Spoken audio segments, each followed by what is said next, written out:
அருட்பெருஞ்சோதி அருட்பெருஞ்சோதி தனிப்பெரும் கருணை அருட்பெருஞ்சோதி. வாழ்க வளமுடன், வாழ்க வையகம், வாழ்க வளமுடன், வாழ்க வையகம். மாதா பிதா குரு இஷ்ட தெய்வம் குலதெய்வம் பதம்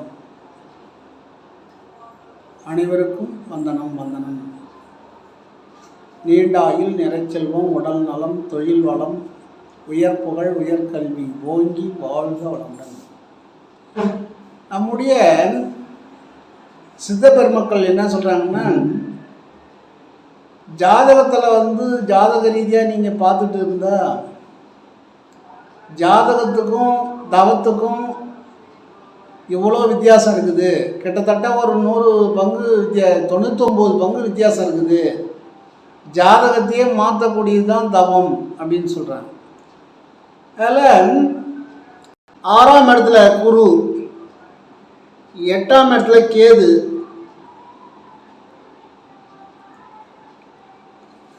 10ல் குரு உச்சம் பெற்று 11ல் சூரியன், சந்திரன், புதன், சுக்கிரன், மறுபடியும் 2ல் சந்திரன், 1 லக்கணத்தில் 1, அது லக்கணம் 1 தான், 2ல் ராகு, இப்படி 4ல் சனி, இப்படிலாம் இருந்தால் அவங்க 6ஆம் இடம் அவங்களுக்கு உச்சம் பெற்று இருந்தால், அவங்களுக்கு செவ்வாய் தொடர்பு கொண்டால், 6ஆம் இடத்துல செவ்வாய் தொடர்பு கொண்டால் நோய் வரும், அதனால் நோய் விலகாது அப்படின்னு சொல்கிறார்.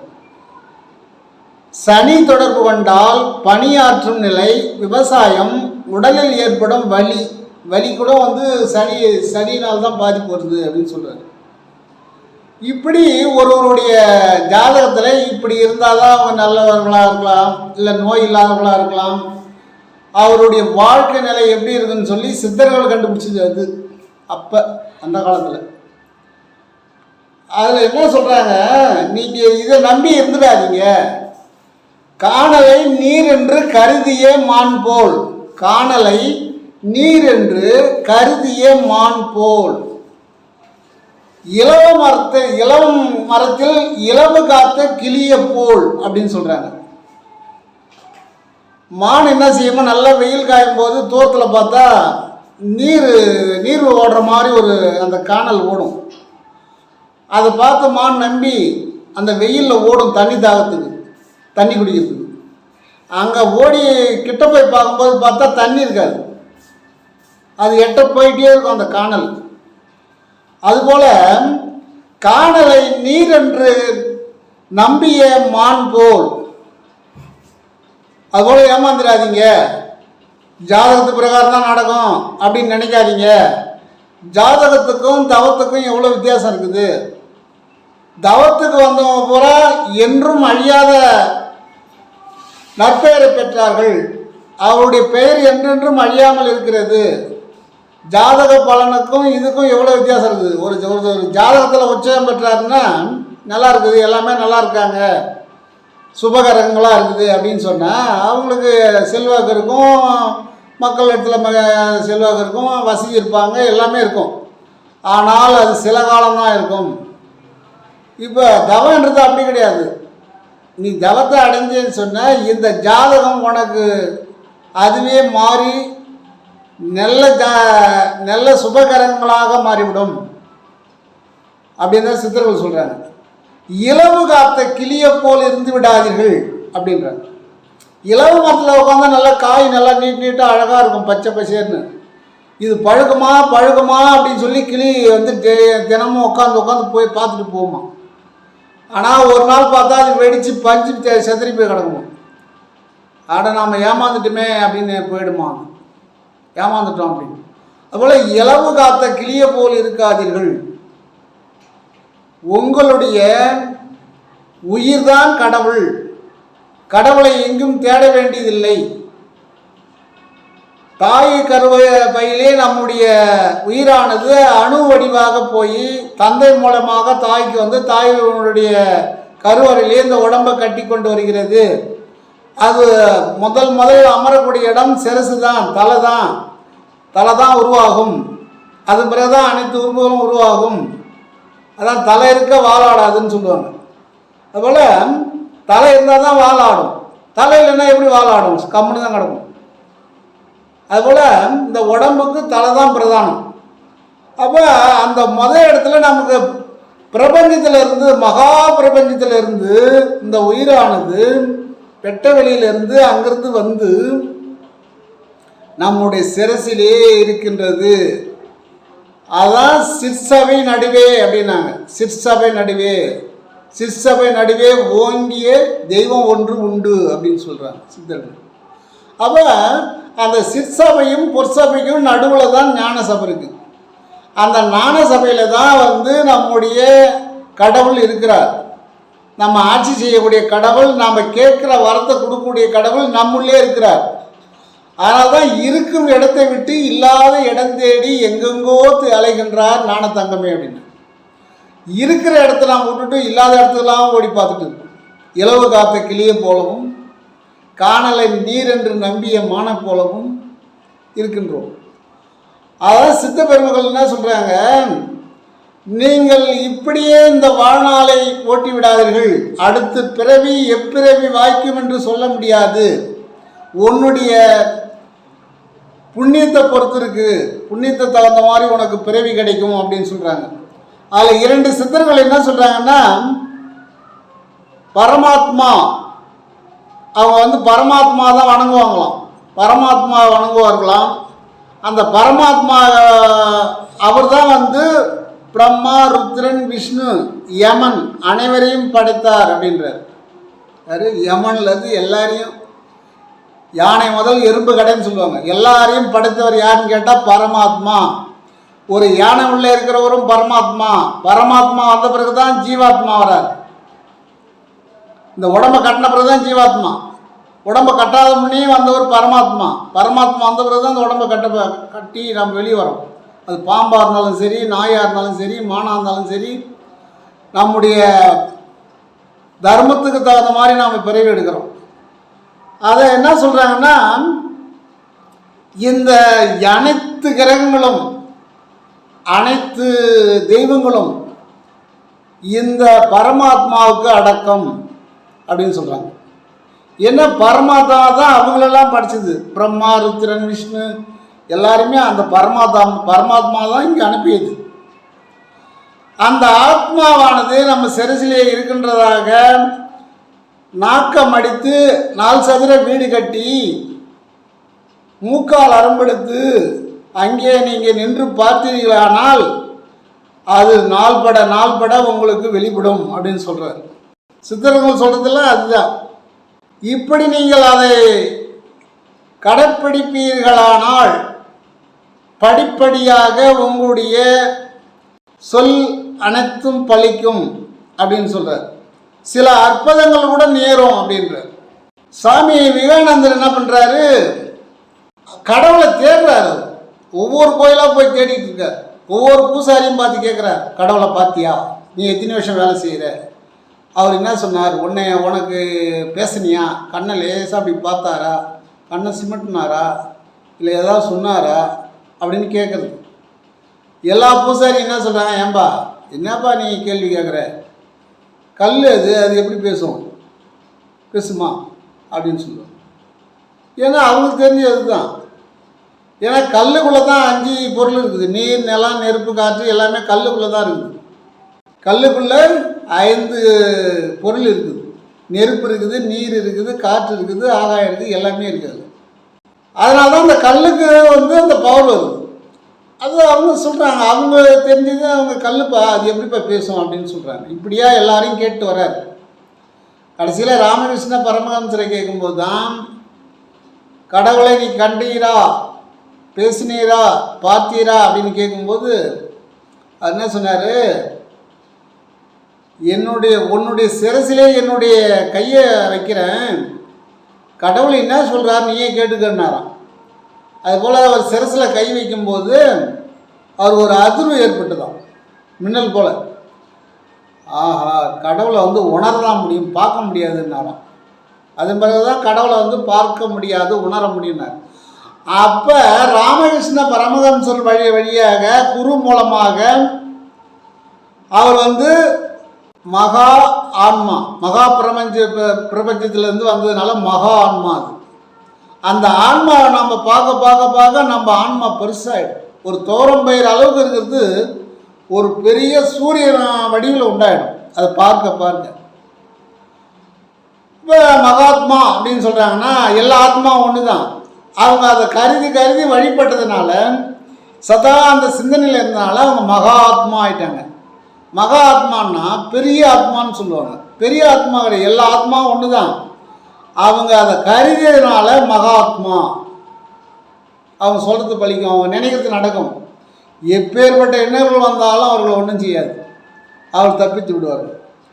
அதுபோல் சித்த பெருமக்கள் என்ன சொல்கிறாங்கன்னா, நீங்கள் எளிமையாக கண்டுபிடிக்க வேண்டிய இடம் அந்த சிற்சபை தான். அந்த இடத்துல சிந்தனை வைத்து மகாத்மாவாக அந்த உடலில் இருக்கிறேன், நான் மகா ஆத்மாவாக இருக்கிறேன், நான் ஆத்மா இருந்துகிட்டே இருக்கிறேன், சிரசில் இருந்துகிட்டே இருக்கிறேன், நான் தான் ஆத்மா, ஆத்மா தான் அந்த உடம்புள்ள இருக்குது, ஆத்மா தான் இந்த உடம்புலேருந்து என்னை இயக்கி கொண்டு இருக்குது, இந்த ஆத்மா தான் என்னை பேச வைக்குது, இந்த ஆத்மா தான் என்னை சாப்பிட வைக்குது, இந்த ஆத்மா தான் எல்லா உணர்வும் எனக்கு கொடுக்குது அப்படின்னு நீங்கள் சதா அந்த சிந்தனையில் இருக்கும்போது தொழில் வளம் பெறும். நீ சொல்வது எல்லாம் அனைவருக்கும் சரியாகும் அப்படின்னு சொல்கிறாங்க. இப்படி அவர் ஆன்மீகத்தில் வெற்றி பெறுவதற்கு ராமகிருஷ்ண பரமஹம்சர் மூலமாக வெற்றி பெற்றார். அதன் பிறகு இந்த ஆத்மாவை அவர் சரியாக கவனிக்கும் போது அவருக்கு மேலை நாடுக்கு வெளிநாட்டுக்கு போகக்கூடிய வாய்ப்பு கிடச்சிது. அப்போலாம் வெளிநாட்டுக்கு போகிறதுன்னா அவ்வளோ சாமானியம் கிடையாது, கப்பலில் போகணும், ஒரு மாதம் ஆகும். இப்போலாம் ஒரு நாள் 1.5 நாளில் போயிடுறாங்க, ஒரு நாளில் கூட போயிடுறாங்க. அது நாட்டுக்கு தகுந்த மாதிரி இருக்குது, 3 மணி நேரத்தில் போகிற நாடெல்லாம் இருக்குது. ஆனால் அப்போ கப்பல் வழியாக தான் போகணும். அந்த நேரத்தில் இவருக்கு வெளிநாட்டிலேருந்து ஒரு அழைப்பு வந்தது. அப்போ தொலைத்தொடர்பே இல்லாத காலம். அந்த காலத்திலே இவருக்கு எப்படி இந்த வெளிநாடு வரைக்கும் ஒரு புகழ் பரவியது அப்படின்னு சொன்னால், குருவானவர் ஆத்மாவை தொட்டு காண்பித்தார். தொட்ட உடனே பூ போல் மலர்ந்து விட்டது, மடலெல்லாம் மூளை மலர்ந்து விட்டது, மேல் நோக்கு சிந்தனையாளர் ஆயிட்டாரு, அவர் ஜாதகம் மாறிவிட்டது, அவர் ஜாதகத்துக்கு அவருக்கு சம்பந்தமே இல்லை அப்படின்னு சித்தர்கள் சொல்கிறாங்க.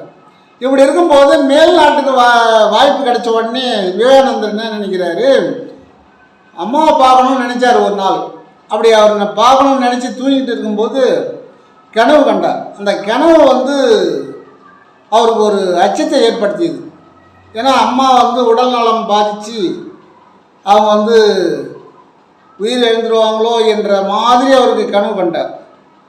கனவு கண்ட உடனே அவர் என்ன பண்ணுறாரு, அந்த கனவு தன்னுடைய நண்பர்கிட்ட சொல்கிறார், நான் வெளிநாடு போவதாக இருக்கிறேன், அங்கு போனால் நான் வருவதற்கு சுமார் 2 மாதம் கூட ஆகலாம், ஆனால் என் தாயாருடைய உடல் அது வரைக்கும் நலமாக இருக்குமா என்பது எனக்கு சந்தேகமாக இருக்கிறது, ஆகாத கனவு கண்டேன் அப்படின்னு சொன்னார்.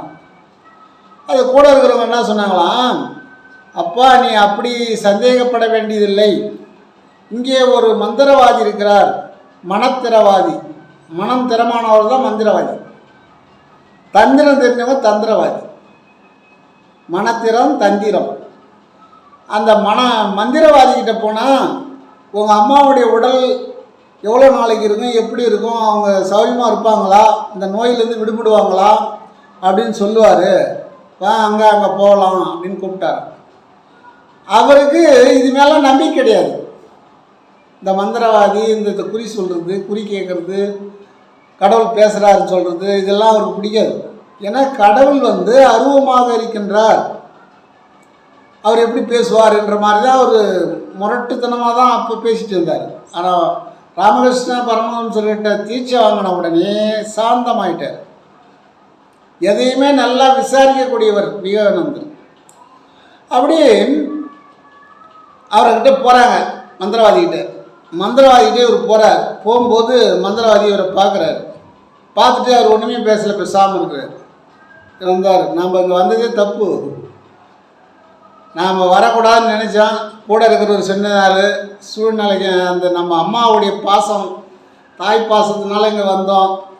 சரி, இது சரியில்லை, நாம் போகலான்னு சொல்லி உடனே அவர் கிளம்பிட்டார். கிளம்பும்போது அந்த மந்திரவாதி ஓடி வந்து, தம்பி தம்பி அப்படின்னு கூப்பிட்றாரு. என்னங்க அப்படின்னு, இங்கே வாங்க அப்படின்னார். அவர் போன உடனே, எனக்கு வந்து உடம்பு சரியில்லை, ஜுரம் அடிக்குது, உங்கள் கை வந்து என் சிரசில் வச்சிங்கன்னா என்னுடைய ஜுரம் சரியாயிடும், அதன் பிறகு உங்களுக்கு நான் சொல்ல வேண்டிய செய்திகளை நான் சொல்கிறேன், இப்போ என்னால் முடியலன்னு சொன்னார். இவர் வந்து அந்த ஆத்மாவை அடைந்து விட்டதுனால, ஆத்மாவை தரிசனம் செய்ததுனால, ஆத்மா தரிசனம் எந்நேரமும் செய்ததுனால இவருக்கு இருக்கிற பலன் வந்து அந்த வலுவானது இவருக்கே தெரியவில்லை. யானையினுடைய வலுவு அதுக்கு தெரியாது, பாகனுக்கு தான் தெரியும். அந்த மாதிரி ஒரு பாகன் மாதிரி இருக்கக்கூடிய ஒரு மந்திரவாதிக்கு தெரிஞ்சு போச்சு, இவர் வந்தவர் வந்து சாதாரண ஆள் இல்லை, இவர் ஒரு மகா சித்த புருஷர் அப்படின்னு சொல்லி. ஆனால் அந்த மந்திரவாதி நல்ல மந்திரவாதி தான், தப்பானவர் கிடையாது. ஏன்னு கேட்டால் அவர் தவநிலையில் இருந்து அருள் சொல்கிறார். அவர் பரத்தினிலிருந்து தான், பரமாத்மா மூலியமாக தான் அவர் சொல்கிறார். ஏன்னு கேட்டால் இவரை வந்து ஞானின்னு அவர் புரிஞ்சிக்கக்கூடிய அளவுக்கு இப்போல்லாம் எந்த மந்திரவாதியும் கிடையாது. என்னை விட யாருமே கிடையாது, நான் தான் அப்படின்னு தான் பேசுவாங்க, ஆணவமாக பேசுவாங்க மந்திரவாதிலாம். ஆனால் நம்ம விட மேலானவங்க இருக்கிறாங்க. வல்லவனுக்கு வல்லவன் வையகத்தில் உண்டுன்னு. இந்த உலகத்தில் நான் தான் வல்லவன் சொல்லக்கூடாது, நம்ம விட வல்லவங்க நிறைய பேர் இருக்காங்க. அவங்க வெளிப்படாமல் இருக்காங்க, மறைமுகமாக இருக்கிறாங்க. அதனால் அதான் நான்ன்ற வார்த்தையை நம்ம வந்து பயன்படுத்தக்கூடாதுன்றாங்க சித்தர்கள். நானுன்னு சொன்னாலே உங்களுக்கு அகம்பாவம் இருக்கிறது அப்படின்னு சொல்லுவாங்க. யாரெல்லாம் நான் தான் நான் அதை செஞ்சேன் நான் அதை படித்தேன்னு சொல்கிறாங்கன்னா அவங்களுக்கு அகம்பாவம் இருக்குதுன்னு சொல்லுவாங்க சித்தர்கள். அதுபோல் நான் என்றே சொல்லக்கூடாது. அந்த மந்திரவாதியும் பரவாயில்ல, அவர் வந்து இவரை புரிஞ்சுக்கிட்டு இவர் மூலமாக நம்முடைய ஜுரம் நல்லாகும். ஏன்னா அவர் பல பேருக்கு அருள் சொல்கிறவர், அவருடைய சுரத்தை அவரே சரி பண்ண முடியல, அவர் வந்த காய்ச்சலை அவரால் சரி பண்ண முடியல. ஆனால் நீங்கள் சரி பண்ண முடியும் அப்படின்னு சொல்கிறார். அதே போல் அவர் போனார், என்னான்னு தெரியல, சரின்னு சொல்லிட்டு அவர் தலையில் கை வச்சார். வச்சு ஒரு 5 நிமிஷத்துலேயே அவருக்கு ஜுரம் சரியாயிடுச்சு. அதன் பிறகு அந்த மந்திரவாதி பேச ஆரம்பித்தார். அப்பா, உங்களுடைய அம்மாவுக்கு எந்த வித உயிருக்கு ஆபத்து கிடையாது, நீ மேல நாட்டுக்கு நீ சென்று வரலாம், நீங்கள் வர வரைக்கும் அவங்க வந்து நலமாக இருப்பார்கள், சந்தேகம் தேவையில்லை. அப்படி சந்தேகமாக இருந்தால் ஒரு நண்பரை அனுப்பி பார்த்து விட்டு கூட நீங்கள் போகலாம்.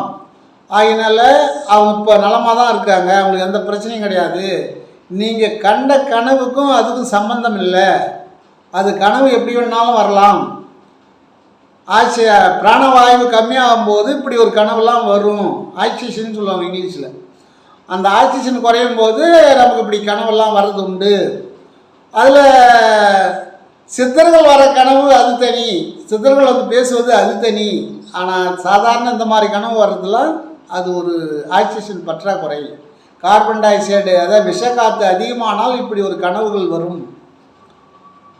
பேய் திருத்துவது போலவும், நாய் திருத்துவது போலவும், பாம்பு திருத்துவது போலவும், கிணத்துல போய் விழுற மாதிரியும், யாரோ நம்மளை தெரிச்சிட்டு வர மாதிரியும் அப்படிலாம் வருவது. இதை விஷக்காற்று அதிகமாக நம்ம சுவாசிக்கும் போது நம்ம உடலில் ஆக்சிஜன் அமுத காற்று பற்றாத காலத்தில் இப்படிலாம் நேரும் அப்படின்னு சொல்கிறார். சொல்லி என்ன சொல்கிறாரு, நீங்கள் அப்படியே நீங்கள் வெளியூர் சென்று வரலாம், இது சந்தேகமானால் நான் சொல்வது சரியா என்றால் நீ உன்னுடைய நண்பரை அனுப்பி இதை பார்த்து விட்டு செல். ஏன்னா அவங்க அம்மாவிட்ட போய் இவர் பார்க்க போனார்னா அவங்க போகக்கூடாதுன்னு, வேணாம்பா உடம்பு சொல்லி நீ இங்கே இருப்பா, ஏதோ ஒன்று ஆச்சுன்னா நீ கிட்ட இருக்கணும், தூரத்தில் நீ வரமாட்ட, நீ வரத்துக்குள்ளே மறைச்சிடுவாங்க அப்படின்னு சொல்லுவாங்க. ஏன்னா அந்த மனசை வந்து ஒடிச்சிடுவாங்க, அந்த இள மனசை ஒடிச்சிடுவாங்க. அதான் வேப்ப மர உச்சியில் நின்று பேய் ஒன்று ஆடுதென்று சொல்லி வைப்பாங்க, உங்கள் இள மனசை கிள்ளி வைப்பாங்கன்னு. அந்த மாதிரி இவருடைய அந்த உறுதியான ஒரு திட்டத்தை வந்து அவங்க அம்மா சொல்லும்போது ஒரு மனம் மாறிடும். அதனால் நீ உங்களுடைய நண்பர்கள் அனுப்பி இதை பார்த்து சந்தேகத்தை தீர்த்து கொண்டு போவதே நல்லதுன்னாராம் மந்திரவாதி. அவர் தான் நல்ல மந்திரவாதி, அப்படி தான் இருக்கணும். அப்போ உடனே அவர் வந்து கிளம்ப ஆரம்பித்தார். அதுபோல் சில அப்போ இருந்த மந்திரவாதிகள்லாம் வந்து நேர்மையானவங்களாகவும் நியாயமானவர்களாகவும் தவநிலையிலிருந்து சிலருடைய பிரச்சனை தீர்க்கக்கூடியவர்களாகவும் இருந்தாங்க. ஏன்னா விவேகானந்தருக்கு இதெல்லாம் பிடிக்காது. இருந்தாலும் சூழ்நிலை தாய்ப்பாசத்தின் காரணமாக மந்திரவாதிக்கிட்ட போனார். அதே போல் நானும் ஒரு மந்திரவாதிக்கிட்ட போனேன் ஒரு 2009 போகும்போது. ஏன்னா அது தந்தை பாசம், தந்தை நல்லா இருக்கணும், இன்னும் கொஞ்சம் நாளைக்கு அவர் நல்லா இருக்கணும், இன்னும் நம்மோடு இருக்கணும் அப்படின்ற எண்ணத்தில் நானும் போய் ஒரு மந்திரவாதி பார்த்தேன். பார்க்கும்போது அவர் என்ன பண்ணார், அது எதுன்னு எதோ சொன்னார், இதை பண்ணார். நான் சும்மா உட்காந்துருக்கும்போது அவர் என்ன பண்ணார், அவர் செய்கிற மந்திரம் வந்து எடுபடலை. ஆனால் எனக்கு எதுவுமே தெரியாது, எனக்கு எந்த மந்திரமும் தெரியாது, சும்மா இல்லை. ஆனால் அந்த மந்திரவாதி சொல்கிறார் என்னை பார்த்து, அவனுக்கு என்ன தெரியுமான்னு கேட்டார். எனக்கு ஒன்றும் தெரியாதுங்க, அப்படி தெரிஞ்சால் நான் ஏன் எங்கள் அப்பா விட்டுன்னு இங்கே வரேன், நானே சரி பண்ணிக்க போகிறேன் அப்படின்னு சொன்னேன். அவர் சொன்னார், இல்லை உனக்கு ஏதோ விஷயம் தெரியுது அப்படின்னு அவர் சொல்கிறார். எனக்கு எந்த விஷயமே தெரியாது, இந்த மந்திரம் தந்திரம்லாம் நமக்கு தெரியாது, நான் விவேகானந்தர் மாதிரி எனக்கு அதெல்லாம் பிடிக்காது அப்படின்னும்போது அவர் நம்பாத நான் செய்கிற மந்திரம் வந்து எடுபடலை அப்படின்னார். அது என்ன எனக்கு தெரிலங்க, எனக்கு அப்பேற்பட்ட திறமை இருந்தால் நான் ஏன் உங்ககிட்ட வரேன் அப்படின்னு. அவர் அதை நம்பலை. அவர் நம்பாத என்ன பண்ணார், அப்படியே கொஞ்சம் நேரம் இருந்தார். அவர் எதுவும் சரியாக சொல்ல முடியல. அது மாதிரி என்ன பண்ணார், வலது கையை நீட்டுனார். வலது கையை நீட்டின உடனே என்ன பண்ணார், நெருப்பு எடுத்து சூடு வச்சிட்டார். அவர் சூடு வச்ச உடனே ஒரு கோழி முட்டை அளவு கூட வந்துடுது, கொப்பளம் கோழி முட்டை மாதிரி வந்துடுச்சு. நான் கேட்டேன், ஏன் இது போல் பண்ணிங்க அப்படின்னு கேட்டேன். அதுக்கு அவர் சொன்னார், உனக்கு சூடு வச்சுட்டேன், இனிமேல் அவன் மந்திரம் பலிக்காதுன்னார். அதை இப்போ தான் நான் உணர்ந்து பார்க்குறேன். ஏன்னு கேட்டால், என்னை அறியாமலே நான் வந்து என்னுடைய சிற்சபையிலே சிந்தனை செஞ்சுருக்கிறேன். அது பிறவியினுடைய பலனாக, போன பிறவியினுடைய பலனாக நான் வந்து சிற்சபையில் என்னுடைய சிந்தனை இருப்பதால் என்கிட்ட மந்திரம் கிடையாது. மகா ஆத்மா பரமாத்மாவை நான் பார்ப்பதனால அந்த பரமாத்மாவுடைய ஆற்றலானது அவரால் எதையும் செய்ய முடியல. ஒரு வீட்டில் பேய் பிசாசுகள்லாம் இருக்குதுன்னு எல்லாரும் இது பண்ணாங்களாம், தூங்க முடியல. அந்த வீட்டில் ஒரு பரமாத்மாவை வணங்கக்கூடியவர் போய் உட்கார்ந்தார். உட்கார்ந்த உடனே அந்த பேய் பிசாசெல்லாம் ஓட ஆரம்பிச்சிருச்சான். ஏன்னு கேட்டால், இன்னும் கேட்டிங்கன்னா அந்த வீட்டில் இருக்கக்கூடிய ஒரு நோயாளியை பிடிக்க வந்த யமன் காலன் அவன் கூட வந்து எனக்கு இங்கே அனல் தாங்கலை, நான் அப்புறமா வந்து பிடிச்சிக்கிறேன்னு போயிட்டானோ. அந்த காலனையே வெல்லக்கூடியது தான் நம்முடைய ஆத்ம தரிசனம். இதுக்கு நிகர் எதுவுமே இல்லை அப்படின்னு சொல்கிறாங்க. ஆத்ம தரிசனத்துக்கு நிகர் எதுவுமே கிடையாது. அப்போ ஏன்னு கேட்டால், நான் இயற்கையாகவே எனக்கு அந்த தொடர்பு வந்துருக்குது. ஏன்னு கேட்டால், நான் 8 வயசுலேயே வந்து பறத்தை தான் பார்த்துட்டு இருப்பேன். 8 வயசுலேருந்து இது வரைக்கும் எப்பயுமே நான் உயரை தான் பார்ப்பேன், நட்சத்திரத்தை பார்ப்பேன், சந்திரனை பார்ப்பேன், சூரியனை பார்ப்பேன். இது இயற்கையாகவே அந்த ஆற்றல் தான் வந்து இந்த சில்லற மந்திரவாதியை வந்து ஒன்றும் பண்ண முடியல அவரால். அதான் சூடு வச்சார். சூடு வச்சா விளங்கிடுமா? எப்படி விலகும்? உடம்புல உயிர் இருக்கிற வரைக்கும் அந்த இறைவன் காரியப்படுவான். ஏன்னா இப்படி அறக்குறையானவர்கள் செய்வார்கள். இது உண்மையா அப்படின்னு நினைக்காதீங்க, இது உண்மை, 100% உண்மை. இலவசனூர் கோட்டை என்ற ஊரில் இப்படி ஒரு மந்திரவாதி எனக்கு சூடு வச்சார் இந்த வலது கையில், இந்த இடத்துல. ஏன்னு கேட்டால், அறக்குறையாக இருக்கிறவங்க இப்படி தான் செய்வாங்க. கூட செய்தித்தாளில் பார்க்குறோம், அதை செஞ்சால் நல்லது, இந்த பழி செஞ்சால் நல்லது, புதையல் கடைகள்லாம் போடும் செய்தித்தாளில் வருது. இப்படிலாம் வந்து இருக்கிறதுனால தான் நல்லவர்களுக்கும் பாதிப்பு ஏற்படுது. ஏன்னு கேட்டால், விவேகானந்தரை வந்து அந்த மந்திரவாதி வந்து தன்னுடைய ஸ்வரத்தை நீக்குவதற்கு விவேகானந்தரை கூப்பிட்டு சிரசில் கை வைப்பான்னு சொன்னார். அவர் தான் உண்மையான மந்திரவாதி. ஏன்னா ஒரு டாக்டருக்கு நோய்னா இன்னொரு டாக்டர் தான் பார்க்கணும். அந்த டாக்டரை வைத்தியம் பண்ணிக்க மாட்டாங்க. ஏன்னா தான் மந்திரம் தலைக்கு ஏறாதுன்னுவாங்க. இது யாரும் நம்புறது இல்லை. தான் மந்திரம் தலைக்கு ஏறாது. அதனால தான் நான் வந்து எங்கள் அப்பாவை கூப்பிட்டு போய் அந்த ஒன்றும் தெரியாத ஆளுக்காலில் போய் ஊந்து கிடக்கிறேன். நான் அவன் கடைசியில் சூடு வச்சு அனுப்பிச்சுட்டான். அந்த மாதிரி நம்முள்ளே இருக்கக்கூடிய அபாரமான சக்தியை நாம் உணர வேண்டும். காலனே இதுக்கு கட்டுப்படுவான் அப்படின்னு சொல்கிறாங்க. அதன் பிறகு ஒரு வீட்டில் ஒரு தவசாலி இந்த மாதிரி தவம் பண்ண ஆரம்பித்த உடனே அவன் உடம்புல இந்த நோய் பூரா சரியாயிடுச்சான். முக்கியமான சூழ நோயின்னுவாங்க, கொம்பு நோயின்னுவாங்க. அந்த நோயெல்லாம் எங்கே போச்சுன்னு தெரியலையா. அப்போ இந்த பரமாத்மாவை நாம் வணங்க வேண்டும், தரிசனம் செய்ய வேண்டும். எல்லா கோயில்களுக்கும் போய் தரிசனம் செய்வதை விட ஒரு சித்தர் கோயிலுக்கு போகிறோம், சித்தர் இருக்காங்க, போகிறோம், ரைட்டு. அவங்க எந்த வழியில் தரிசனம் பண்ணாங்கன்னு தான் நம்ம தெரிஞ்சுக்கணுமே தவிர அவர்கிட்டே போய் கையேந்தி ஐயா என் பிரச்சனையெல்லாம் நீ தான் தீர்த்து வைக்கணும், நான் உன்கிட்ட மனு போட்டுடுறேன், நான் மாதம் வந்துங்க படுத்துக்கிறேன், நான் இங்கேயே உங்க கூடயே இருக்கிறேன், என் பிரச்சனையெல்லாம் தீர்த்து வைங்க ஐயா ஐயான்னு போய் கேட்கக்கூடாது. இந்த மாதிரி கேட்டவங்களாம் யாருமே வெற்றி பெறலை. 15 வருஷம் ஒரு அம்மா போய் ஐயா ஐயான்னு கையேந்திட்டு இருந்தது ஒரு சித்தர் சமாதியில். கடைசியில் பார்த்தா நல்லா இருந்த பையனுக்கு கல்யாணம் பண்ணி 3ஆவது மாதம் பையன் இறந்துட்டான். அதனால் உன்னுடைய சித்தர் சமாதிக்கு போகலாம், அவங்க எந்த வழியில் வந்தார்கள் வந்து தெரிஞ்சுக்கணும். சில இதெல்லாம் தெரியாது. இப்படி யாராவது 1000ல் ஒருத்தவங்க 100ல் ஒருத்தவங்க சொல்லுவாங்க. அதை வச்சு அதுதான் பல இடங்களுக்கு போகிறது.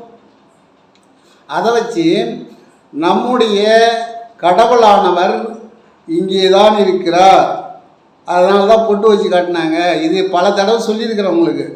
இருந்தாலும் இப்போ சித்த பெருமக்கள் சொல்கிறது பூரா ஆத்மா தரிசனம் செய்யுங்கள், ஆத்ம தரிசனம் செய்யுங்கள், ஒரு குரு மூலமாக செய்யுங்கள். அவன் நல்ல குரு கெட்ட குருன்னு அவன் ஆராய்ச்சி பண்ணாதீங்க. கலைவன் தான் ஒரு கல்லை எடுத்து வச்சு நீ தான் குரு என்று அவரை குருவாக கருதி அவன் எல்லா வித்தையும் கற்றுக்கொண்டான்னு சொல்லுவாங்க கலைவன். இப்படி நிறைய உதாரணம் இருக்குது. இப்படிலாம் நம்ம முன்னோர்கள் இருந்திருக்காங்க.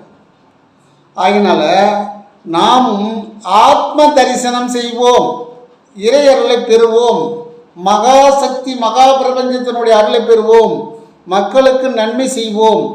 நம்மோடு இருக்கின்ற நம்மை சூழ்ந்த மக்களுக்கும் சூழாத மக்களுக்கும் எதிர்காலத்தில் நாம் நன்மையை செய்ய வேண்டும் என்பதனாலே நாம் அனைவரும் ஆன்ம தரிசனம் செய்ய வேண்டும். இதுதான் உண்மை. இதில் எல்லாம் எப்பேற்பட்டது நீ அதில் அடங்கிடும். உன்னை கட்டி கடலில் தூக்கி போட்டால் கூட ஒன்றும் கடலில் இருந்தும் போகாது. ஆன்ம தரிசனம் உள்ளவர்களை கருங்கல்ல கட்டி கடலிலேயே தூக்கி போட்டாலும் அது மிதந்து வந்து கரை சேர்க்கும். அப்படி கரை சேர்த்த இடம்தான் கரையேறி குப்பம் கடலூர். கடலூரில் கரையேறி குப்பம்னு இருக்குது. அப்புறம் கட்டி கருங்கல்லால் கட்டி தூக்கி போட்டாங்க. அந்த காலத்தில் கிணத்துல விழுக போகிறவங்க 4 கல் மடியில் கட்டின்னு விழுவாங்க. ஏன்னு கேட்டால் தெரியாது, வராது வெளியே, இல்லை தண்ணி 3 ஐட்டம் வெளியே தூக்கி விடும். ஆனால் அந்த காலத்தில் வந்து கல்லை கட்டிட்டு கிணத்துல குதிப்பாங்க. அதே போல் கடலூரில் கரையேறி குப்பன்னு ஒரு ஊர் இருக்குது, கூடலூர்னு பேர் அதுக்கு. அந்த காலத்தில் அப்புறம் காலத்தில் வேறு பேராக கூட வந்திருக்கும். வள்ளலார் காலத்தில் தான் கூடலூர். அங்கே சமணமதத்தில் அவர் இருக்கும்போது அவருடைய சூழ நோய் சரியாகலன்றதுனால திரும்ப அவர் வீட்டுக்கு போயிடுவாரோ என்ற அச்சத்தில் அவரை கல்லை கட்டி கடலை தூக்கி போட்டாங்க. அப்போ ஈஸ்வரன் மேலே ஒரு பதிகம் பாடினார். பதிகம் பாடினோடனே அவர் மிதகு கொண்டாந்து வெளியே விட்டுடுது. எப்பவுமே வெயிட்டான பொருள் வந்து தண்ணியில் வந்து இழுத்துன்னு போகாது, நம்ம முயற்சி பண்ணால் வெளியே வரும்.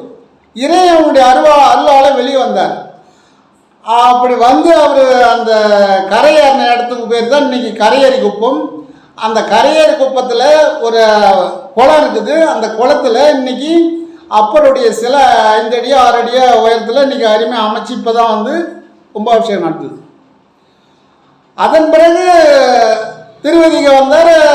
திலகவதி அம்மையார் வந்து திருநீர் கொடுத்தாங்க. திருநீர் பூசினார், நோய் சரியாக போச்சு. இப்படி இவரெல்லாம் யாருன்னு கேட்டால் ஆன்ம தரிசனம் செய்தவர்கள். அப்புறம் வந்து தன்னை அறியாமலேயே அவர் ஆன்ம தரிசனம் தான் இருந்தார். இருந்தாலும் அங்கே போனால் இக்கரைக்கு அக்கறை பச்சை, அக்கறைக்கு இக்கரை பச்சைன்னு இந்த ஆடு மாடுகள் ஓடும். அந்த மாதிரி அங்கே போனால் இதை விட நல்லா நம்ம வலு பெறலாம், தவசாலி ஆகலாம்னு போனார் சமணமாத்து. இருந்தாலும் இங்கே சாதாரண ஒரு விபதியை கொடுத்தாங்க திலகவதி அம்மையார், சரியாக போச்சு. இப்படி தன்னுடைய ஆன்மாவை நினைத்து யாரெல்லாம் வைத்தியம் பண்ணாலும் சரி, வாக்கு சொன்னாலும் சரி, அது பலிக்கும். ஆனால் அவர்கள் நேர்மையானவர்களாக இருக்க வேண்டும், அவர்களுக்கு தான் அது உத்தமமாகும் என்று சித்தர்கள் சொல்கிறாங்க. அதனால் நாங்கள் எனக்கு தெரிந்தவற்றெல்லாம் என்னன்னு கேட்டால் ஆன்ம தரிசனம் தான் செய்ய வேண்டும். அதனால் ஏகப்பட்ட நன்மைகள் இருக்குது. அதனால் ஆன்ம தரிசனம் செய்யுதுன்னு சொல்லிட்டு நம்ம தொழிலை விட்டுட்டு கேட்ட வரக்கூடாது. இப்போ நமக்கு தொழில் நஷ்டமாயிடுச்சு, தொழில் செய்கிறோம், ஆன்ம தரிசனம் செய்து கொண்டே அந்த தொழிலை செஞ்சால் லாபம் கிடைக்கும், அபாரமான லாபம் கிடைக்கும். அதனால் நான் ஆன்ம தரிசனம் செய்கிறேன், எனக்கு எல்லா பணமும் வீட்டுக்கு வந்துடும் அப்படின்லாம் அப்படி செய்யக்கூடாது. இறைவனையும் வணங்கணும், என் தொழில் வளம் பெறணும், அப்படி என் தொழில் வளம் பெறணும் அப்படின்னு நினச்சோம்னா நம்ம தொழில் வளம் பெறும். தொழில் வளம் பெற்றால் காசு பணம் வந்து சேரும்.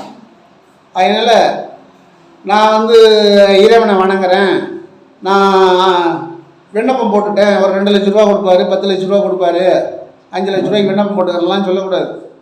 உழைச்சவங்களுக்கு மட்டும்தான் கூலி கிடைக்கும். உழைக்காமல் உட்காந்துட்டு நாம் கேட்டால் கொடுப்பாங்கன்றதுலாம் இது அவ்வளோ சாத்தியப்படாது.